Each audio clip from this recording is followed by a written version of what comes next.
Itu Brian. Tepuk tu Brian. Yo, welcome back. Boleh lah.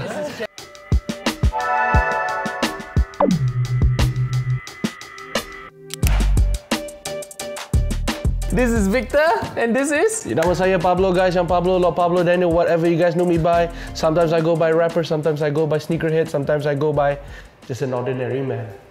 Today we're bringing the best sneakers of 2023 so far. Can be GRs, can be collabs. Yeah. But before we get into the list, make sure you like, you subscribe, you share. Make sure you comment below what are your favorite 2023 sneakers of the year.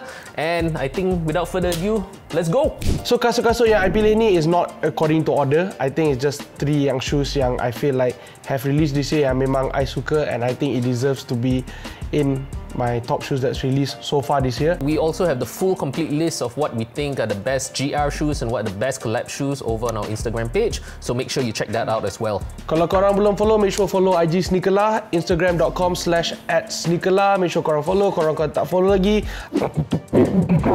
Pok tahu. Tengok pok.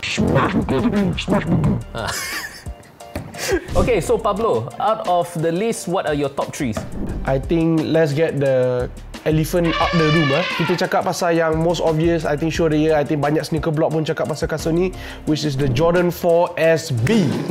Do you agree? This is probably potentially the sneaker of the year. It's one of the potential sneaker of the year, but it's not on my top 3. Not your top 3. It's not my top 3. One of the reasons why it's in my shoe of the year sebab actually kan, the last time they Jordan and SB ni collab is in 2019. So that's been what? Quick maths, 2021, 22, 23. 4 years. So 4 years dah since they collab, and I think it's really exciting every time Jordan and SB collab, because I think a lot of skaters actually do wear Jordan from time to time. Yeah, that's true actually. But actually, I don't really love the shoe. I love the collab. I love the fact that they're using the Jordan 4, which Sandy Bodecker actually worked on. Of course, you know the legendary Sandy Bodecker who started Nike SB. So that collab actually made a lot of sense, and it's really a great collab, great shoe that they picked, the Air Jordan 4 with the Nike SB, made it skate friendly and everything. I'm just not a big fan of the colorway. The white and the green, it just doesn't work for me. If they released that all black one, I would probably pick that, or even imagine if it's Air Jordan 4 bread. It was the black and red bread on the SB. Oof, 100% top of the list. Yeah, but I think with the model like that, it gives you the option to release a lot more colorways, and it's only halfway through the year, so there's a chance Jordan and Nike SB might have chance to release even more colorways. You know, we don't know what they have in store.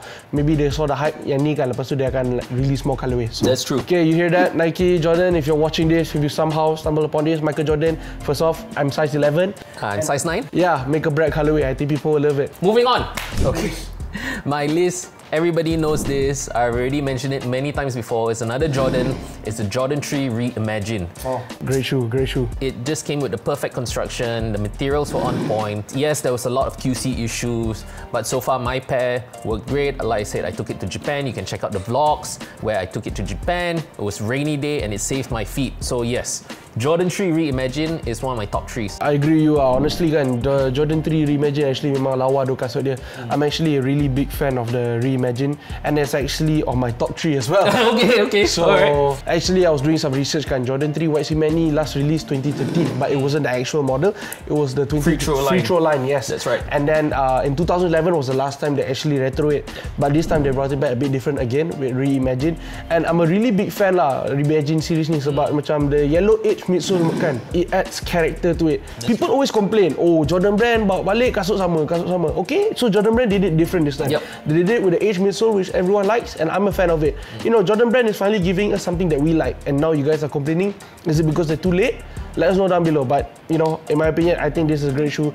Definitely potential for GR of the year. Right. I think right now it's definitely on my list of GR of the year. And I also think because of the Reimagined look, the little bit of age look, it's a very wearable shoe. So even if you put it on feet, it gets a little bit dirty, you get a little bit scuff. Kalau kotor, bukan, it's not like the end of the world lah, you know. Sebab dia dah ada yellow edge midsole that. I think with the Reimagined kan, it's like it looks better bila you pakai banyak. Betul. Kan? I hope Nike and Jordan brand saw the demand for the white cement. I mean, the resale wasn't high, but I'm sure stock numbers were actually very high. So, but I hope they bring back the black cements but Reimagined. I think that would be dope lah. Honestly, kalau dia orang buat black cement Reimagined, imagine with the edge midsole, I think itu memang lawa. Air Jordan 3 Black Cement's all-time favorite sneaker. It's my all-time favorite sneaker. Do you have a pair? Sorry? I have two. Oh, you have two. So, okay guys, the next shoe on my list, the third one, because the first one was the Jordan 4 SB and the second one was the Reimagined. The third one on my list, I mean not according to order or anything, is one that I feel like a lot of sneaker blogs tak cakap pasal, and a lot of like sneaker places actually it flew under the radar lah. Maybe because it's a pre-order, but it's actually the Nike Murakami RT FFK, if that's how you say it. Yep. Yeah, Artifact, the Nike Murakami collab. This shoe is beautiful, guys. I'm a big fan of Murakami, so I may be biased towards Murakami lah. Tapi macam kasut ni memang lawa. Yeah, I agree. It's a great shoe of the year. It's a great collab of the year. In fact, I think this is the first Nike Murakami official collab. Official collab. It didn't make my list just because of how impossible is it to get. I mean, there's impossible to get shoes, but to me, I felt that you got to buy the NFT. Then after that, you have to wait for it to be minted. I mean, if you got into the NFT, great for you, but I think that it would make my sneaker of the year if it's not how hard is it to get. I setuju dengan you, Victor. Memang susah sikit lah nak dapat kasut ni. You kena jump through a lot of hoops. First of all, you kena beli NFT, everything like you just explain lah. Kenapa nak susah sangat nak beli kasut ni? I guess it's to really capture the true collectors and true supporters of Murakami. That's true. But then, yeah, I mean, I agree with you. And then there's also the other thing of how when you buy the NFT, it's also already like very high premium Exactly. price. I think harga dia dalam 800 USD, tak silap. More. Quite tinggi lah. Nak beli dia punya NFT je. Baru lepas you dapat NFT tu, baru you boleh dapat kasut tu. That's so right. if you get it, it's a beautiful pair. And the fact that Murakami, legendary artist, dia pernah work dengan a lot of great people, Kanye West, Kid Cudi, just to name a few. And actually he pernah buat kasut before, collab dengan a different brand, Vans, and also Mr. Porter. So I think he's been holding out, because I'm sure Adidas, Puma and all reached out to him, but I'm sure he's been holding out for Nike. To see him finally get the Nike collab is really great. I love that he's using the iconic, his flowers pattern and there's artwork on it. Yeah. And I really do think that it matches the shoe really well. It brings together the shoe, materials on point. It's not just a normal Air Force One, it's actually a really, really nice Air Force One. From what I've heard from our mutual friend, it's a really good quality sneaker. I think a lot more sneaker blogs akan pick up this shoe bila kasut tu sampai later on this year. Yep. And it will be considered under top 10 shoes probably of the year. My number 2, I think most people also know, it's going to be the New Balance 990 V6 Baklavas. Baklava. I was been dreaming about this shoe ever since it showed the first picture of Action Bronson wearing it during the AEW match. Oh my god! Guys, I actually kan bila kita buat list ni kan, I dah teka dah. Kasut ni 100% akan ada kat Victor punya list. So memang Victor memang big fan lah kasut ni. Tapi kasut ni actually pun memang lawa actually. For me, it was just the comfort of the shoe, because the 990 V6 is seriously hands down one of the best, most comfortable 990s I've ever had. It proved its worth in Japan. It looks smashing. Everybody recognizes it. Like the ones in the know, they recognize the shoe. It's loud. It's the complete opposite to me, I think, of the Jordan 3 Reimagined, where the Jordan 3 Reimagined is very subtle. It has a nice white, you can go with everything. But the Baklava is just like, bam, like Action Bronson, it just hits you in the face, you know what I mean? So lapis lazuli actually baru release minggu lepas, and I think when I compare both shoes, right, even though biasanya I can prefer like something I can wear on a daily basis, but I do prefer your Baklavas over the lapis lazuli. The Baklava is actually a better shoe than the lapis lazuli, just because the Baklava feels more like Action Bronson. Lapis lazuli macam dia rasa macam, I feel like he played it safe. I think the lapis lazuli was made for easier to match your outfits and everything like that. With the blue, it's almost like a jeans blue, and it looks really nice, and I would want that shoe. But like Pablo said, I think that the Baklava is just a little bit nicer because it's more loud, it's more like Action Bronson, he's just in your face, and I think that is what made the shoe good, you know what I mean? Every time kan you mention Baklava, I lapar. Kenapa kena Baklava? Kalau I dapat kasut, I nak nama kasut I kuih pandan lah, kuih sapi. Boleh juga. So yeah, that is my number 2, and since you already we shared the same number 1s, so number 3, and that's not in any order, one of my favorite shoes. I think there's a controversial one. Big Red Boot. Mischief. Big Red Boot. Victor, I kena disagree with you on this one lah. For me, the best sneakers of the year so far, like, because we are talking about sneaker of the year, right? We're trying to debate like what shoe do we think is going to be sneaker of the year kan at the end of the year kan. For me, this shoe is not going to be sneaker of the year. Is it a cultural impact shoe? Yes, but it's a meme shoe. It's something that's gonna die and fade off dalam berapa bulan lagi. Sneaker of the year should be something where 10 years down the road, 15 years down the road kan, you search balik, you watch this video, and then you see that shoe, you're like, damn, okay, now I understand why that shoe was sneaker of the year. I mean, if 10-15 years down the road, I buka balik video, I tengok Big Red Boot sneaker of the year. Apa benda sih kasut ni? So my point is, sneaker of the year is a sneaker that marked the year of the most popular sneaker of 2023.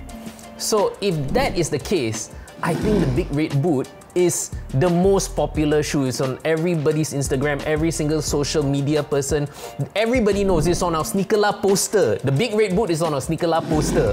So if you would say a shoe that marked 2023, possibly sneaker of the year, the most cultural impact shoe, yeah, I have to go with Big Red Boot. Everybody knows the Big Red Boot. Even if you're not a sneakerhead, you know about the Big Red Boot. When you want to look back, oh, 2023, the best sneaker is going to be the Jordan 3 Reimagined. Okay, that's cool. But I think the one that made the year, the one that put a bookmark, the one that, if you think about 2023, you think about the Big Red Boot. First of all, I'm still awal kan nak discuss. We're only halfway through the year. See, maybe at the end of the year, is the Big Red Boot still relevant? You know, are people still talking about Big Red Boot? Or are people selling it for 50% of StockX? Like, okay, it's a cool shoe. Yes, people talk about it. But in terms of like demand for it, there's actually not a lot of demand, because if you look on StockX, you can actually pay near retail for it. That's fair enough. That's fair enough. You know, I feel like, yes, it's just a cool shoe, but it's just a talking point shoe, you know. Dia bukan macam kasut, macam sneaker you would wear on a daily basis. And that's my criteria for sneaker of the year. But at the end of the day, you know, me and Victor kan, kita ada different opinion, different viewpoint. Sama macam you guys. You guys might have a different viewpoint than us. So let us know down below, what needs to fit the criteria lah kalau dia nak jadi sneaker of the year. You know, we want to know your sneaker of the year also. Let us know down below. And if you got friends, share this video to them. Tell them, hey, look, Pablo and Victor is going to fight over the sneaker of the year. Gaduh, boxing. Boxing, Muay Thai. AEW style. AEW, let's go. go. Yo. You got Big Red Boot, I get no time. Let us know in the comments, share this video, like this video if you like it, do all that good YouTube stuff, alright? Make sure you check out the Instagram page as well for the complete list of our GR shoes and collab of the year so far. And then I just want to say, aku healing sampai pagi tak balik. So guys, itu saja pada I, Pablo. And this is Victor. Signing out. Peace. Alright. That was very cool. I think because we talked about this so much already.